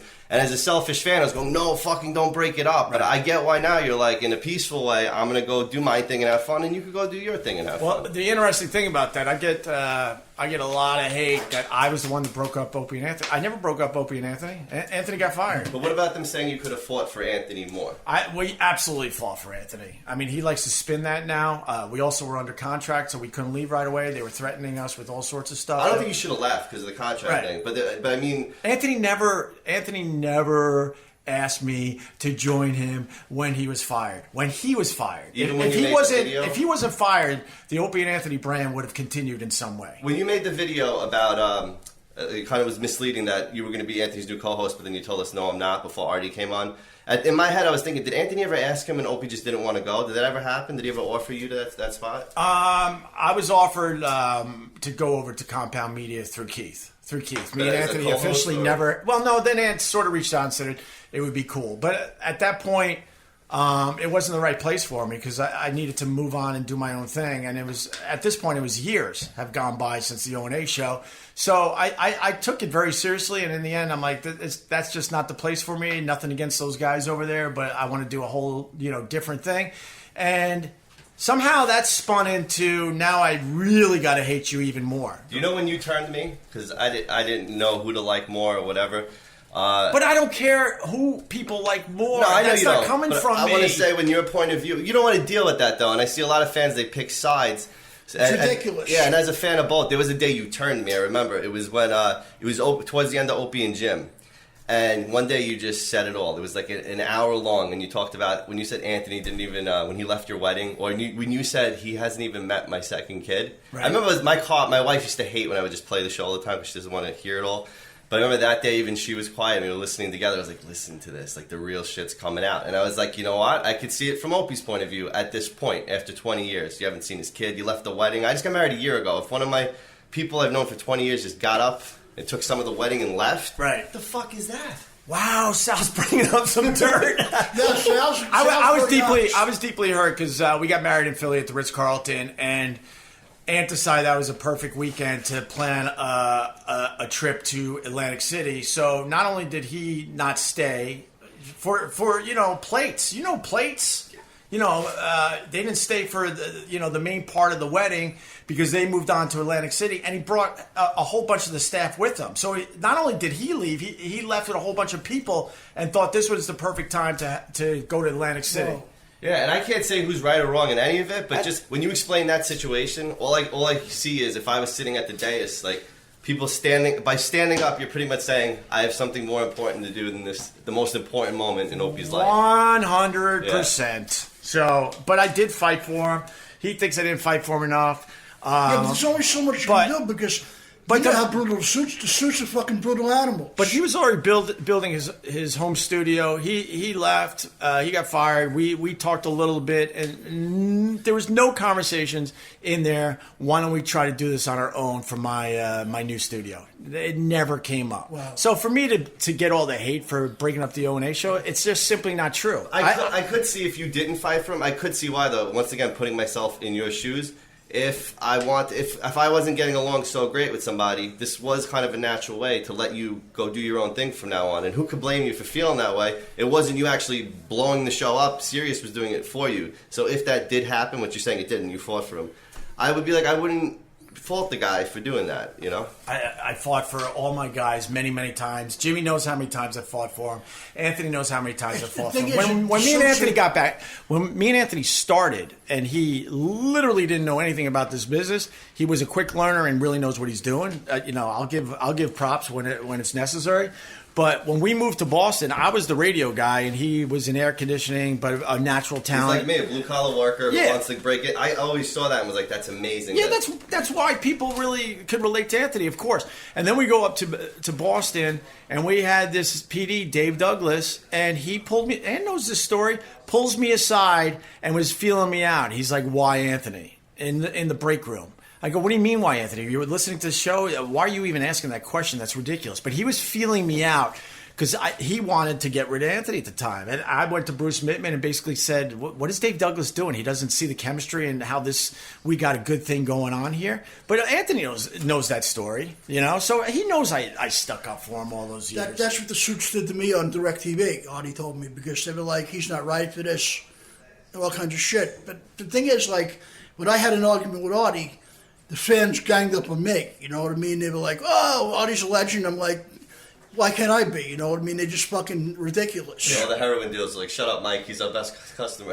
No, what you said about earlier about yelling at people is, I would rather be yelled at, right, than have fucking people cut my throat any day. But I want to hear honesty. No, I should finish that, though. So then I knew that was one of my issues. I've worked on a lot of my issues over the years, and I'm like, you can't yell at anyone anymore. No, everyone just looks at you like you're a complete and utter asshole. It's just a projection of whatever you're going through. Yeah, so that's really old news the days when I was kind of an asshole to people around me because it was pure frustration, and it was also pure frustration. It was also pure frustration that I was the one that had to deal with all that crap. Because at the end of the day, your name's on the show. It's coming back on you. So I get that. But I'll say this, and then we can move on to other things. I wish those guys nothing but the best. I've taken some shots here and there, of course, because I get an avalanche of hate coming from. The net is horrible. I fucking hate coming from Anthony. If you told me all these years later that the majority of the hate toward me would be coming from the guy that we did a radio show together, I would say you're insane. When you were quiet for the longest, I remember thinking, like, this stuff's coming out from that side. Why isn't Opie saying anything? And then finally, I guess you felt like you had to say something. And you finally said everything that happened, and it's like, okay, here it all is. But I heard Jim Norton say something one day. He said, Opie wasn't saying things on the air about it, but that's why a lot of stuff never came out about how he was behind the scenes. So what I'm not going to... But Jimmy was no treat behind the scenes. Anthony was no treat behind the scenes. Sure. They know. I mean, we already went into the mud, but... the fact is, most of the hate's coming from over there. I respond when I have to, but I'm just moving on. I know the Opie and Anthony show is really important to a lot of people. Oh, yeah, still is. It's important to radio in general. Yeah, I understand that, and I take that very seriously, but I also like living in the present, which I'm doing now, and for some reason, other people associated with the radio show they just don't want to let it go. Well, when I ask you these questions, Opie, and I thank you for taking the questions, it's only because, not that you're talking about anybody right now, it's as a fan. Hey, this is questions as a fan. Sometimes you had comics come on and other people who are familiar with the show who got to talk about this stuff. Yeah. This is kind of what the fans want to know, and it's awesome that we all get to talk about it. Well, thanks for nothing, Sal. No, I don't mind talking about it, but I also I just want to move on. Yeah. I just want to move on. Yeah, but you have to, because you know why? That's the only way things are going to change, because well, I also hate the people that say, well, they're fighting with each. I'm not fighting with anybody. Like on a regular basis, they're taking shots at me, and every once in a while, I'll comment on something. You know what it is? It feeds the media. I hate social media, because the only thing I really like having is a cell phone, right? Twitter, Reddit, Facebook are full of fucking morons that are assholes. They're fucking Twitter warriors, you know what I mean? If you got them in a house, they'd be living in the same basement I am, asking their mom for fucking ice cream money. Well, I said it on an earlier podcast, like fighting with someone on Twitter is like fighting a ghost. No, you're right. Because you can't do it. I want to lunge at them, though, and fucking kill them in the house. And they love hearing this, but it is the truth. You will never win if you take on a hater. You will never win. They'll win every single time. Stalk them down, though. You know what I mean? One reason why they'll win is because they'll just simply lie and make up all sorts of shit about you, and which you know is not true. And you're like, I can't compete with that shit. Before we move on from this topic, can I ask you one question? Yeah. Just, all right. So, when you left, and then Jim and Sam took over the morning show, right? You said that they fucked you. They claimed no, it just was the natural progression of things. Was it? Did they really do anything? I don't know, but did they really do anything to usurp your position and take it? Me and Jimmy had the same agent at the time. So was it your agent's fuck up? Thinking, Well, let me go with these guys? I wasn't happy that he was also representing the show that was replacing me. And there was some dirty shit that was happening. Absolutely. If you were in their position and you were them, and then they came to you and said, "We can give you the morning show," would you have taken it? What could they have done different? What could they have done? By the way, I liked you better in the afternoon. I love that. Oh, that version of the show was great. Afternoon is better than morning. I'm tired in the morning. But go ahead. So what would you have done different if you were them? I would have never been in that position because I was tight with the company. I would have figured something else out. Because they could have simply done any other shift on the channel. The whole channel was wide open. They didn't need to do that. And it's a terrible position to be in because, you got to compete against Howard and everyone else. And Jason Ellis. I honestly don't have Sirius anymore, but I don't hear any buzz on the show. I almost didn't have Sirius anymore. I saw they're charging me $20 a month now. Really? So I called up and I was like, hey, you fired Anthony, then you fired Opie. Whoa! Officially, they let me go. I'm sorry. You let Opie go. After a year, I settled all differences with Sirius XM. Oh, nice. Congrats. And then I said, and then you fired Nick DiPaolo. You literally have nobody I want to listen to anymore except Jim and Sam. I'm not paying $20 a fucking month for that, so cancel me. And then they broke me down to $5 I don't know what Sal is talking about. I don't know anything. You want to see the scar? They gave me the scar from Planet of the Apes. Mike, how you doing? I'm doing okay. I'm having a good time to be here. This is fun because I want to hammer some fucking idiots, really. I got a lot of fucking... And how you doing after your heart attack? Good. It feels good to be still here. I was also blamed for your heart attack, by the way. Why? No, you know what? Speaking of people having, to just continue. Why? Because he did the Doritos Super Bowl commercial. No, it had nothing to do with it. Because Forget generalized obesity. It was Opie's fault. No, but no. Obama, the way you what happened was, God bless him. Club Soda said to me, he goes, "You're going to have a heart attack." That's what he said. Something like that. He goes, "You got too much anger in you." He goes like this, "You got to chill." I loved him. He was a gentle giant to me. He's like, "Relax, buddy. Take it easy. Do some yoga." I'm like, I'm not a yoga guy. But he tried to chill me down. And then, like I said, I think 4 days later it happened to me. But you know what, though? Wait, 4 days after Club Soda Kenny said you were going to have a heart attack, you had one? No, he was like, what do you call it? Relax. You're going to give yourself a stroke or heart attack. Yeah. And it happened 4 days later? It happened 4 days later. But and walk me through that. What happened? Because I read what happened was, I read one of the articles out there, and they basically said you laid down on a planter in New York City or something and waited for the paramedics to show up. That's part of it. No, walk me through it. Okay, what happened was I did a show called The Creepy Corner. These guys are really nice guys, right? Coming home from the city, all of a sudden I got really super tired, like I never would in my life. Started sweating. Right now, from having a history of heart disease, I know the symptoms, right? All of a sudden, my chest feels like it's on fire. Wow. You can't even move. You can't even move an inch, right? grabbed my phone, called 911. And as you know it, the phone was acting up a little bit while I'm calling 911. I'm like, oh no, right? So I called 911. I said I'm at 35th and 6th Avenue, right? I was laying on a plant. I was so couldn't even move, right? I get there, we get stuck in traffic. The ambulance driver's cursing his ass off in traffic. I'm laughing my ass off, trying to keep the best of it because I thought it was funny he's cursing his ass off in traffic, right? We get there, right? I get inside the thing. I have a stent right now, right? And I felt when I put the stent on, the doctors like just went off on me like they did with Serpico and move, ripping your clothes off, doing it quick because they got to act fast, right? And I was in the ICU unit for like a day, but ICU felt like the Waldorf Hotel up there, like because I was like, well, red skin potatoes, salmon. I'm like, yeah, right. Hot Asian nurse. I'm like, yeah, baby, this is incredible, right? Then when I got sent to the regular room, I was like, felt like I was in Motel 6 in Indiana, like they're sending the fucking kitchen staff to see how I was feeling. Yeah, like 3 hours later, right? And there was some guy that was an old Russian guy that was in a lot of pain. He was screaming his ass off in the middle of the night. You know how close I came to Luca Bracci and him because he had me fucking up all night, right? And I'm an idiot, right? When I got to the hospital, there were all Hasidic Jewish people outside. And I'm like, I think I died when they seen him because I'm like, they are God's chosen people. I'm like half groggy and I go, wait a minute. I can't be dead because I heard him fighting about hospital bills in the hallway.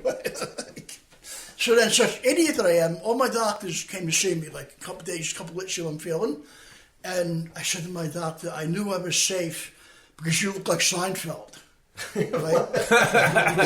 And what I didn't realize was a couple of people with yarmulkes on, and they like kind of laughed and giggled, and I'm thinking, they're going to fucking turn me into a vegetable now after this. Later on tonight, someone will be pulling my plug in the middle of the night. Right?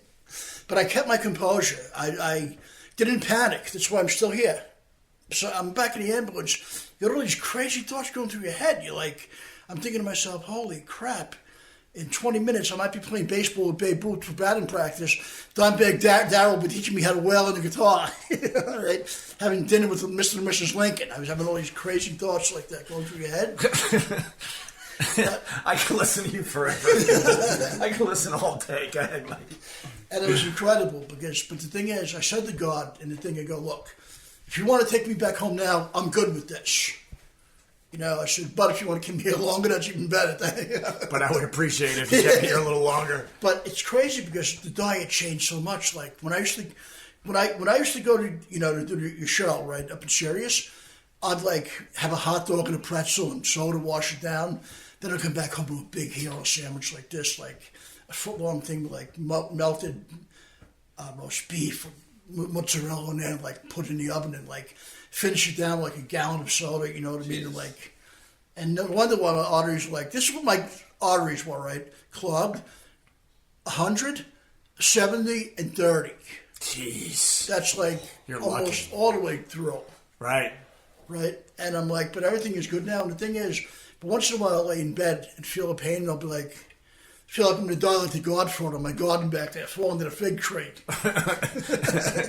grabbing a fig. I'm grabbing a fig going like this, screaming my ass off going, but I hope it's like a really like theatrical heart attack where like I fall and I'm screaming like Vito Corleone. Well, it'll be different though. You're laying on the ground with a fig next to you and that yip dog's going to be yipping around your body. Yeah, I should be like checking my pocket, like right. Have my wallet in the mouth running upstairs. Wondering where its steak is. I picked up, I met Mike today outside his house when we were getting ready for you guys to come down here. And he goes, all right, let's run to the deli to get some waters and stuff for the guys. And he's like, it's so hot, I couldn't even breathe yesterday. He goes, I just pictured dying in the garden like Vito Corleone. And I got to remember, I hang out with Mike. Yeah, he's a bit older. He's had a heart attack. I always forget that. Like when he comes to my house, now that we do the podcast up in the attic, and my wife is like, do you realize he's got to walk up all these stairs? What if something happens? Or I give him a coffee, and he's like, he gives me like great coffee that's juiced up, like this coffee. And what if I kill him? No, but the thing is, like, thanks to you, I didn't realize how young my fan base is. You know what that means in Hollywood? We're in the money. That's what it means because... Yeah, it looks like you're in the money, Mike. No. No, but in the long run, when you think about it, right? Sal could be my son. He's super young, right?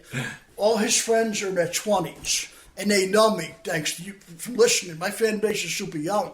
Comics my age are going shopping for lawn furniture. Sure. And I think you share a fan base with the Kardashians, now that I think about it. No. They super... I'm serious. 20s. Yeah. There's a lot of blacks.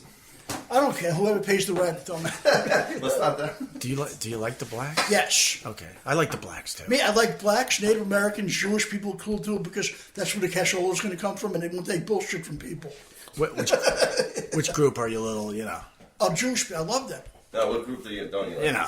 I don't care. I just don't like assholes. What were you just telling me? All right.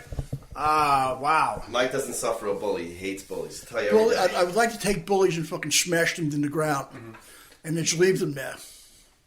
Well, that makes sense. I mean, no one actually likes a bully, you know? No, but the thing is, there's different levels of bullies, you know what I mean? Like, when we went to school, our generation people I like, because, like, if you got in a fight with somebody then, you just fucking popped them in the nose and it was done, right? You tell that to somebody 20-something years old now, like, oh my God, pop them in the nose. Give them a timeout and take them to fucking Dunkin' Donuts, you know what I mean? And not like they don't get it, you know? Right. All right, Mike. I think we did it. I'm so excited. This is going to be awesome. I think we did it. Between the tour of the house and sitting down and having Sal drill me like I'm... That was a full-blown interrogation by Sal. I've never seen anything like that. Sal has a military... I always say this. Sal has a military mind. Different than other people. I didn't mind anything, trust me. So, but I hope you like my idea because you know what? I think there could be something good. Yeah, where you travel the country, even though you can't walk up a flight of stairs to do the podcast with Sal. Yeah, I think it's a great idea. No, when it comes to cash, I'll freaking do cartwheels. Of course you will. Can I say something? And it's going to be it's not really gay. All right, Mike, can you handle this? As a fan, and then started doing comedy. My dream is I was like, one day I will sit and I will do radio on Opie's show. Hey Sal, guess what? Not the radio. Podcast. And look at this. A dream came true today. He loves you. I'm telling you. Damn it. Wow. But he's a huge fan forever. That's why I brought him here. I told my boss, I said, my wife's pregnant and diabetic. I got to take her to the doctor. And he's like, all right, you do that. And here I am. Okay. I do have to say to the fan base, the old fan base, you know, I just wish everyone would just kind of get on the same page a little bit. They don't want to. And just enjoy, you know, what we were able to accomplish during that time. Though, if that happened. They're not happy with themselves. It's reality TV, oh. Yeah, but you're not going to have me as a big participant in it. I'm moving on and just trying to do new things. Because I don't want to go on the I even wish Jimmy and Anthony the best. Oh, yeah. End, you know, I mean, whatever. Maybe someday we'll sit down. I got worried you weren't going to start doing this again when you took a little while to get back. It was tough.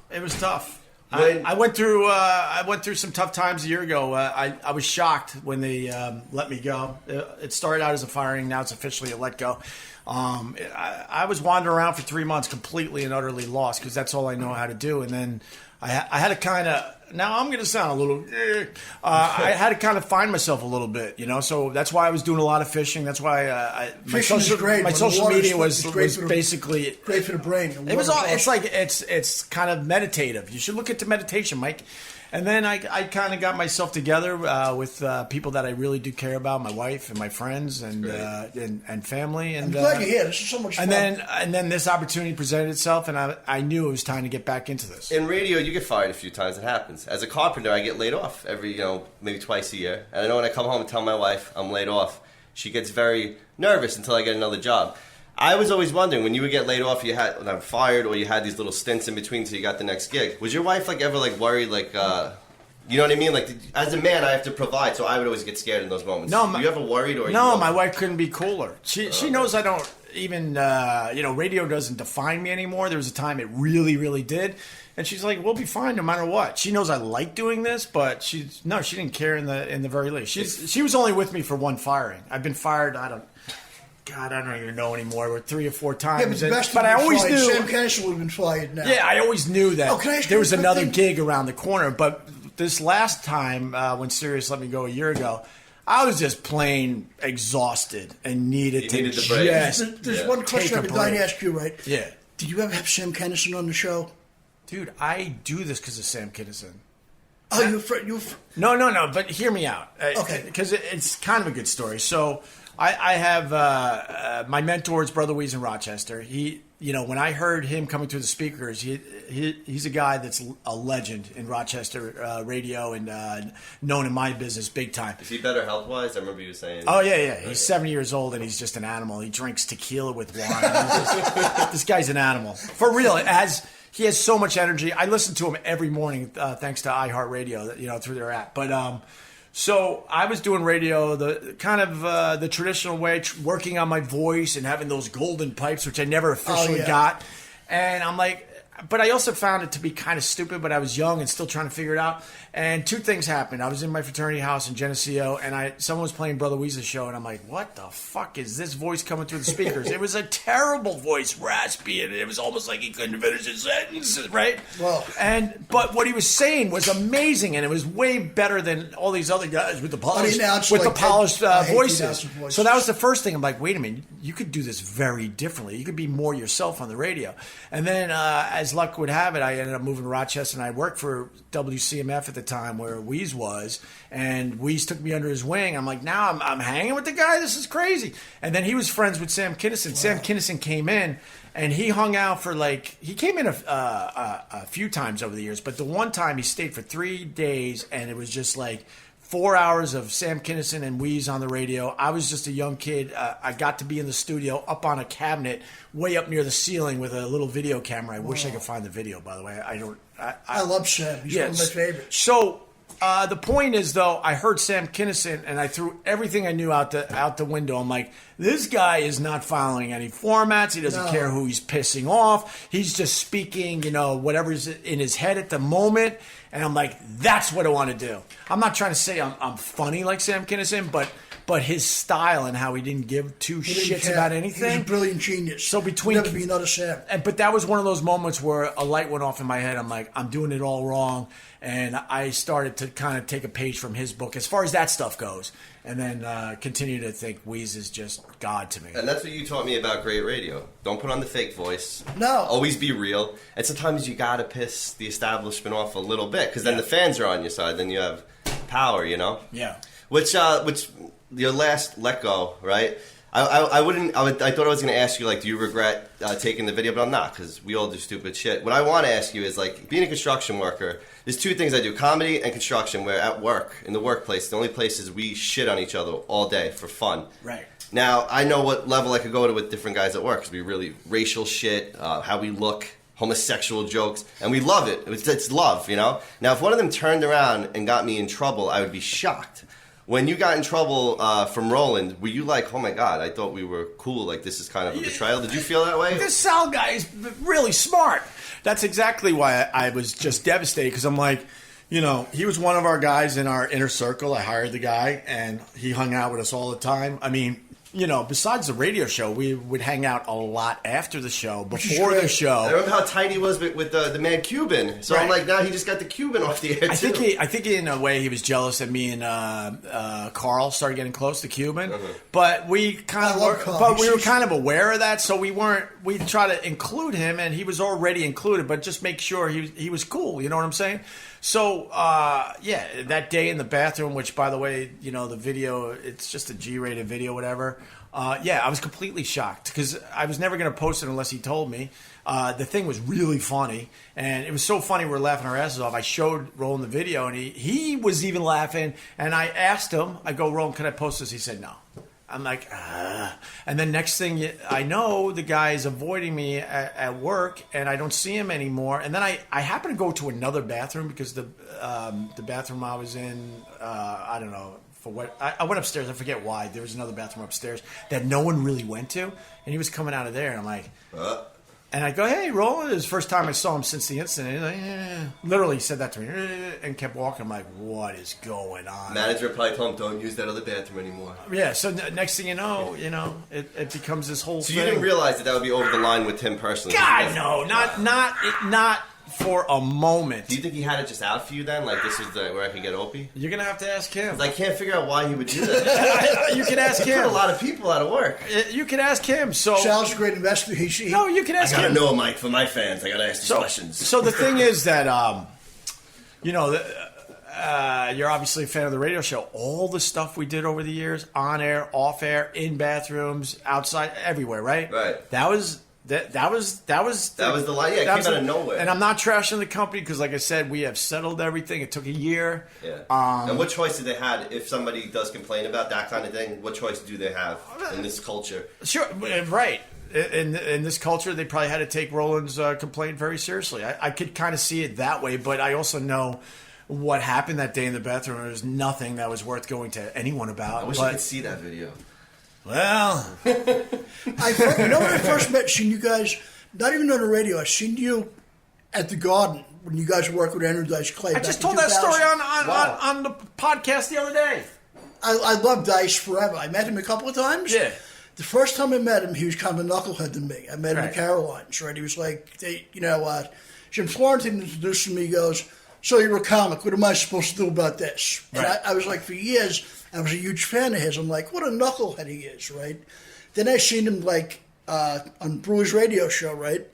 Then he became a friendly to me. But then when he was on Artie's show with me, he said one of the best things I could ever hear as a comic. He goes, I watch the show all night. He goes, I'm a huge fan of yours now. Wow. Yeah, Dice is awesome. Which is like, I love him as a person. I've lost touch with him a little bit over the years, but he's a good guy. He is awesome. He's a good family man because he was telling us that people where'd you go for all these years? When he took time off, he goes, I took time off to raise my sons and do the right thing. And their sons are very talented musicians. I love his kids. Check out their stuff. It's amazing. He's just a regular guy like you are. And the thing is, everybody thinks they gave him a hard time in this. Am I right or wrong for years? Of course. Right? The Suits hated him, but you know what? The bottom line in this is, your fans will kick the doors open. Yeah. The Suits are fucking an unnecessary evil. And he put me on that Madison Square Garden stage. I'll never forget. I remember that. I was freaked out. I was just telling the story the other day, so I don't need to tell it again. 2000. I loved it. I came there. Yeah. Jim Florentine invited me to come to see those guys, right? Yeah.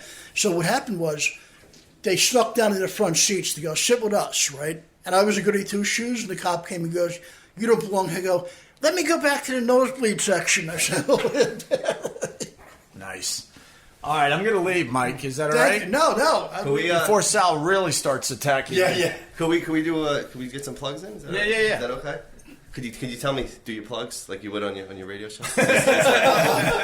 Yeah, what do you guys want to plug? Plug the podcast. All right, Mike and I do Testosterone, he named it. It's on Gonzo Podcast Network. It's also on all the platforms. Go to gonzopodcast.com or iTunes or whatever. And also, I have The Slant. It's with Greg and Rob Cardizone, myself, Sal Coldonado. That's also on all the same shit, Spotify, iTunes, and at Mike Bichetti on Twitter and Instagram, at Sal Cola Comedy, and at Slant Show on Twitter and Instagram. Thanks, Opie, a lot. Sal, pleasure to meet you, for real. Honor, sir. And I didn't mind any of those questions. Thank you, Opie. So Mike, much fun. are you going to walk us out or Yes. what? All right, we're going to walk right out now.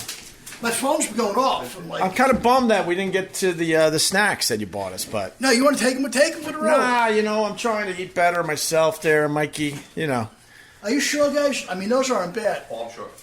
Well, they're veggie chips, pretzels, and the white cheddar Mickey Mouse popcorn. on it, but that doesn't mean Mickey Mouse could be fucking communist, Well, my little kids actually eat those veggie chips. Are they good? There's the dog. Of course the dog is yapping. Of course. It wants one last chance to bite me in the ankle. Sal, thanks, for real. Opie, thanks all again, right. man. It's great Peace, all right? Thank you. We'll do it again. Mike, you going to walk me out? I got to say goodbye to your mom. Okay. Can I kiss your mom on the lips? No, she's so freak. No, why? And now? Just ask her if I could kiss her on the lips. No. What? He wants to say goodbye. Thank you, guys. Yeah. Can I hug you? Sure. All right. Want to hug an old lady? You're not an old lady. Thank you for having us. This was awesome. Thank you. I really appreciate it. You got a really solid son. I know, thank God. With very good values. We talked about it on the podcast. Yeah. This kid was brought up right. Mike's brother. Thank you. Pleasure to meet you. I hope the dog Hopefully enjoyed the I see steak. you one of these days. Yeah, absolutely. She still didn't eat it. Still didn't eat it after all that time with you cutting it up? I'm gonna give her a little tie weed when you guys leave. Maybe she'll get the munchies. Mike, you're gonna have to compete with your brother. He's funny. Yeah. All right, we're out the door. Yeah. My sister, right? This is from Andy's house. Huh? Andy's house when we barbecue. Yeah, my sister has a house with a pool, right? Nice. And they barbecue. You guys want to come anytime? I would love that. On Sunday, they drink, they eat good, right, John? She's having a birthday party the 21st. She'll be 50. 50. You know what, my The big brother-in-law's a 5-0. great cook. He cooks on the grill. Okay. Shrimp, anything. Just let me know. Yeah, I Please, I'm appreciate the serious. invite. For real. We'll invite you. Mike, Thank you. give me a So hug, good to see you, brother. man. Good to see you. Thank you. It's so great to meet you. And thanks for those. Give me a hug. Mom, thank you, Mom. Mike, thanks for those kind words. No, you know I wish what? more Because people were brave to they're morons. tell some of the truth. I'm not afraid to say anything. I understand. I see you like American flags, by the way. A lot of American flags outside. No, but the thing is, people don't realize in this, right? Oh, the wind. Hold on. First of all, Joey hates wind. Go over I'm sorry. here. Yeah. First of all, we all know how brutal this business is to begin with. There's no right or wrong. There's no right or wrong in it. But the thing is, I could stay here for 2 hours and name how many people you helped become famous or semi-famous or millionaires now or close to it. A few and millionaires. turn their back on you. Yeah. Simple as that. The morons. Simple as that. Even though they. Wow. The neighbor's got some nice cans, Mom. Sorry, Mom. I didn't hear that. Okay, she's locking the door on me. Wow, who's that? I don't know. Is that a Goomba? Is that someone's Goomba? I don't All right, really know. they're leaving me. All right, bye. All right, thank you guys. All right, there you go. Oh my God. Okay. That was what do you think of that? It was good. The house is weird. They all live there. 5 people live there. Yeah, they're all adults living with Mom, but they all seem happy. What are you gonna do? All right, I'm tired. I gotta go home. So that's Mike Bichetti. I didn't even mention the beaker thing, did I? Whatever. All right, Joey, take it away. I'm going home. Hope you enjoyed the Opie Radio podcast. Go to OpieRadio.com, get a t-shirt. Another way you can listen to the podcast as well. It's nice and easy. Just one click over there if you're not close to your podcast app or whatever. All right. This was a lot of fun. Once again, thanks to Mike Bichetti and Sal and Mike Bichetti's mom and Mike Bichetti's awesome brother and the Yip Yap dog. All right. Take it away, Joey. If you like this episode, leave us a 5-star rating and comment at Apple Podcasts. Buy a hat or shirt at OpieRadio.com. Check out the credits for this episode in the show description. And remember to subscribe to this podcast so you're always the first to know when a new episode drops at Opie Radio. The Westwood One Podcast Network.